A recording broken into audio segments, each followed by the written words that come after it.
Pédophilie, abus de censure, collecte de données personnelles. Si pour vous le réseau social Blue Sky est et sera la digne alternative de X, une sorte de jardin d'Éden immaculé où tout le monde peut s'exprimer dans un paradis de bonbons et d'arc-en-ciel, eh bien je suis là pour vous indiquer que malheureusement, vous vous trompez. Maintenant, restez sur cette vidéo pour comprendre d'où l'on vient et pourquoi la trajectoire de Blue Sky, dans l'état actuel des choses, ne pourra être qu'un bide assuré. Et pourquoi d'ailleurs ce réseau social est foncièrement problématique. Alors si vous aimez ce format de vidéo, n'hésitez pas à liker et à vous abonner, et surtout dites-moi en commentaire ce que vous pensez de l'émergence du réseau social Blue Sky. C'est fait ? Allez, on peut reprendre la vidéo. Alors à la base, Blue Sky a été lancé dans sa version bêta en février 2023, donc il y a maintenant 2 ans de cela, offrant de très grandes lignes la même expérience que celle de Twitter. Vous-même vous le voyez, mais les deux réseaux sociaux sont extrêmement similaires, voire identiques. Eh bien c'est le cas pour une raison assez simple. Son développement a débuté en 2019 au sein même de Twitter, sous l'impulsion de Jack Dorsey, alors PDG de l'Oiseau Bleu. La plateforme est concrètement un produit made in Twitter.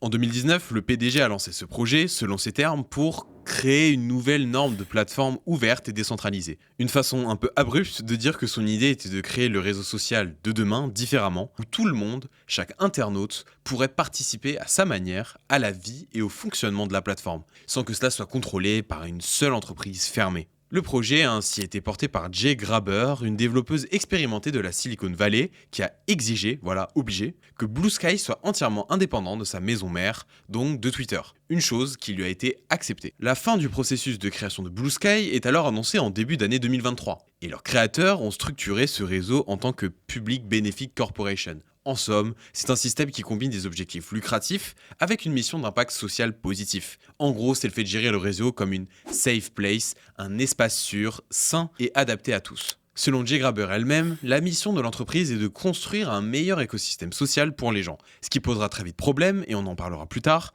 mais c'est la censure omniprésente pour obtenir cette dite safe place qui va inévitablement être invivable. Rappelons tout de même que le postulat du réseau social au papillon bleu est de créer un média plus ouvert et inclusif. Cela ne va évidemment pas se passer comme prévu. Il y a d'ailleurs une information assez étonnante sur Jay Graber, donc la PDG du réseau social. Il est vrai, je ne vous ai pas tant parlé de sa vie personnelle, parce que pour être honnête, elle n'apporte rien de particulier au cours de cette vidéo. Mais une information sur sa vie m'a toutefois particulièrement marqué. Il faut savoir que cette femme a une mère qui a fui la révolution culturelle communiste chinoise, donc dans les années 80, pour se réfugier dans un pays libéral capitaliste et pro-liberté d'expression, les États-Unis. Elle a même appelé sa fille Lan Tian pour son nom chinois, soit ciel bleu en mandarin, afin qu'elle puisse obtenir de manière métaphorique cette liberté que sa propre mère donc n'a pas eue au pays de l'Empire du Milieu. Alors retenez bien cette information parce qu'elle est assez cocasse quand on s'aperçoit de la manière dont Blue Sky a tourné. Alors là, je ne vais certainement rien vous apprendre, mais l'essor de Blue Sky arrive en partie suite au rachat de Twitter par Elon Musk en octobre 2022.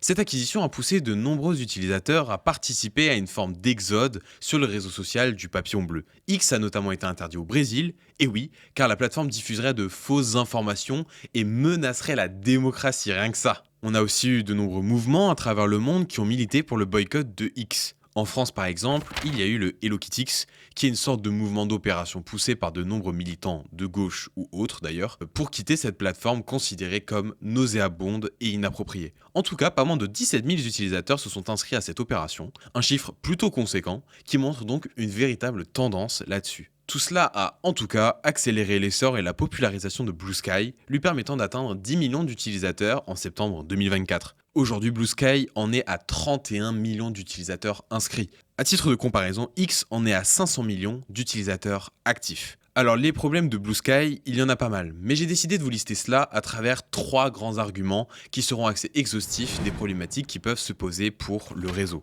En 1, il y a évidemment les affaires de pédophilie et de contenu pédopornographique. Il y avait déjà eu par le passé des accusations de ce type sur la plateforme qui avaient été démenties en partie par les créateurs et les modérateurs de Blue Sky. Mais alors, baliverne ou fait réel ? Eh bien la réponse est relativement complexe mais révélatrice. Déjà, la question du papillon bleu, célèbre emblème du réseau social, est en fait assez sensible. Il faut comprendre que leur logo est relativement discutable puisque le symbole du papillon, a fortiori bleu, est particulière. Pourquoi ? Car le papillon bleu est entre autres une image associée à la communauté pédophile. Selon des informations disponibles en ligne, notamment dans des documents du FBI révélés par Wikileaks, le Child Lover logo est décrit comme ressemblant à un papillon. Ce symbole est utilisé pour représenter des personnes attirées par les enfants, combinant les couleurs bleu et rose pour respectivement symboliser les garçons et les filles. Donc déjà on part de cette base. De plus, des listes de censure avaient été entre autres rendues publiques afin d'éviter ces comptes malveillants liés à la diffusion de vidéos pédopornographiques. À l'image de ces listes qui contenaient en fait de nombreux comptes faisant l'éloge et la promotion de la cause LGBTQIA+.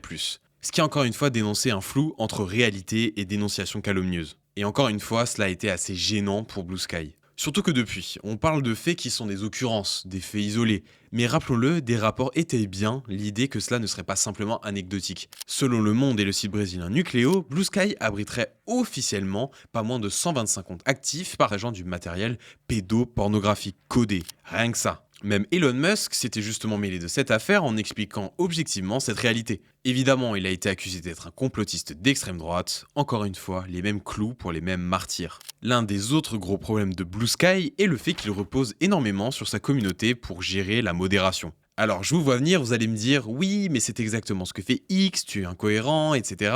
Eh bien non, puisque sur X on a par exemple des notes de la communauté pour pondérer, pour nuancer et apporter une réflexion sur les dires de quelqu'un. Ici on est face à de la modération par la censure, ce qui fait qu'il ne se passe strictement rien. Littéralement. Le réseau est dans les faits plutôt mort, puisqu'il n'y a aucune contradiction. Ces internautes, et donc la gauche, détestent tellement l'opposition que sur un réseau dit social, qui doit généralement être animé par le débat et l'ajout d'idées, eh bien là, nous avons affaire à un réseau vide, car l'opposition a tout simplement été muselée. Donc il ne se passe rien, et c'est justement pour cette raison que de nombreuses personnalités qui ont fait cet exode sur Blue Sky reviennent sur X. C'est, dans les faits, intenable. Et puis, en plus de cela, on a déjà eu de nombreux scandales liés à cette méthode de fonctionnement. Rappelons que ce réseau est tellement un réseau gauchiste que vous pouvez constituer des listes publiques de gens que vous pouvez censurer par centaines si vous le voulez. Dans ces listes de modération, qui sont exclusifs au réseau Blue Sky donc, et accessibles à tous, on ajoute en fait des comptes qu'on veut bloquer ou masquer.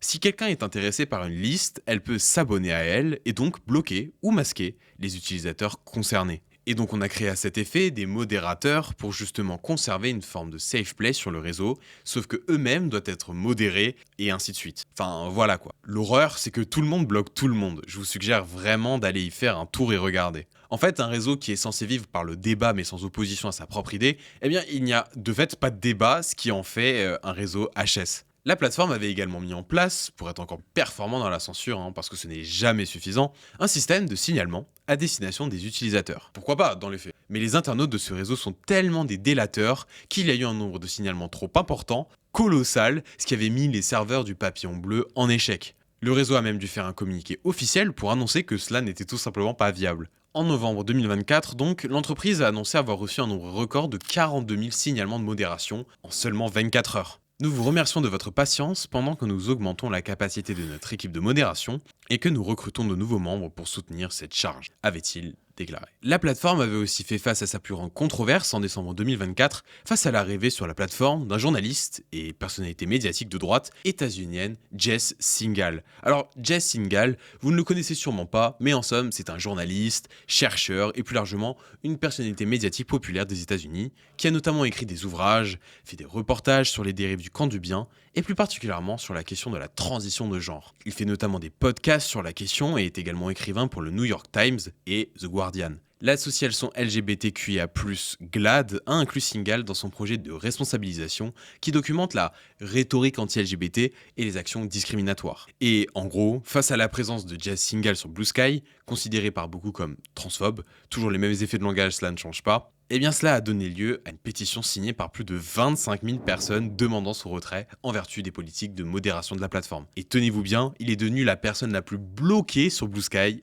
et oui. Puis, et c'est une autre tendance de ce réseau, on entre clairement dans une forme de slacktivisme, bien connu des militants de gauche. Pour vous la faire simple, le slacktivisme, c'est un concept américain qui nous montre très bien ce qu'il se passe sur Blue Sky. En gros, ce mot se forme par la combinaison de slacker, qui veut dire fainéant en anglais, et activisme. En gros, cela désigne une forme de militantisme un peu paresseux, où des gens se sentent impliqués dans une cause juste, parce qu'ils ont partagé un post, liké une photo, ou signé une pétition en ligne. L'idée, c'est que ces actions sont ultra superficielles et ne demandent pas d'efforts réels, mais cela leur donne une impression de faire une différence. C'est comme si on voulait avoir un impact sans vraiment se bouger. C'est souvent critiqué parce que ça ne va pas au-delà du virtuel et ça peut donner l'illusion qu'on est engagé alors que dans les faits on ne fait pas grand-chose. Et c'est exactement cette réalité qu'il se passe sur tous les réseaux sociaux, et particulièrement Blue Sky. Ces militants ou internautes partagent leurs actions dans un biotope et un environnement ultra fermé et verrouillé, prêchent dans leur micro-paroisse et se sentent comme des résistants. C'est également par ce processus que s'est fait l'exode de X vers Blue Sky d'ailleurs. Donc, encore une fois,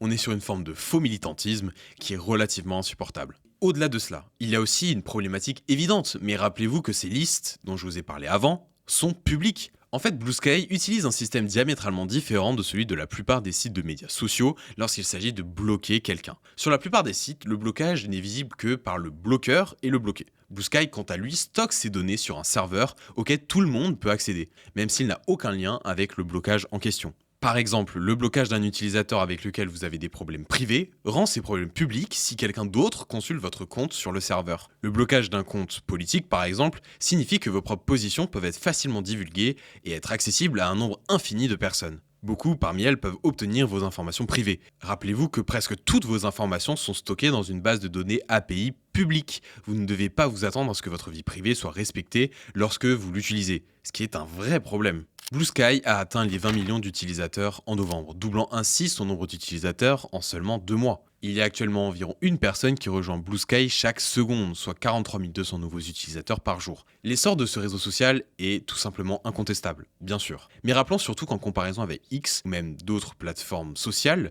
plus populaires, cela reste faible, voire dérisoire. À titre informatif, Facebook représente un peu moins de 3 milliards d'utilisateurs actifs mensuels, Instagram 2 milliards et X 550 millions. Donc calmons déjà nos ardeurs. Et puis mais même d'un point de vue strictement logique, si sur un réseau social vous supprimez tous ceux qui se revendiquent de droite ou même du centre, vous retirez déjà 75% des utilisateurs de n'importe quelle plateforme, quelle qu'elle soit. Rappelez-vous que selon les données de l'IFOP en 2019, 27% des Français se considéraient comme étant de droite, contre seulement 22% de gauche. Le pari est donc audacieux, mais au vu de la trajectoire Blue Sky, cela ne pouvait que mal finir. Au final, bien que Blue Sky se présente comme un modèle de pureté et d'intégrité, il ne faut pas se laisser duper par toutes ces apparences que vous voyez. La plateforme souffre déjà de nombreux défauts, d'une modération omniprésente et surtout de la création d'une bulle idéologique où les utilisateurs s'enferment dans leurs propres opinions, de plus en plus radicales. Blue Sky reste une plateforme en quête de direction. J'espère de tout cœur que cette vidéo vous aura plu. N'hésitez pas à vous abonner et à mettre un j'aime.